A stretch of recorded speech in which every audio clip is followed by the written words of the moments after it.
ઉનાળાની કાળઝાળ ગરમીમાં પસીનો ખૂબ વહી જતો હોય એ સમયે માત્ર ને માત્ર વધુ પાણી પીવાથી તમારા શરીરમાં શક્તિ નહીં આવે, માત્ર ગ્લુકોઝના પાઉચ પીવાથી શક્તિ નહીં આવે, શરબત પીવાથી શક્તિ નહીં આવે.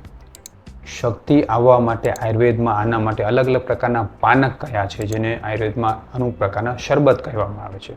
હવે આ પાનકના ઉપયોગમાં હું સૌથી સહેલામાં સહેલું પાનક બતાવું છું કે જે શરીરમાં રિહાઇડ્રેશન કરે છે, શરીરના ક્ષારને પાછું આપે છે અને શરીરમાં ખૂબ ઉપયોગી છે. આના માટે કાચી કેરીને કાપી લો, ગોટલી દૂર કરી દો, બાફી એના પછી એમાં થોડું એલચી, સેંધા નમક, સાકર નાખીને જો તમે એનું સેવન કરશો તો ખૂબ સરસ રીતે શરીરમાં ફાયદો થશે. પણ હા, જે લોકોને કેરી માફક નથી આવતી, ખટાશ માફક નથી આવતી, એ લોકોએ કાળી દ્રાક્ષ, વરિયાળી અને સાકરનું શરબત પીવું જોઈએ.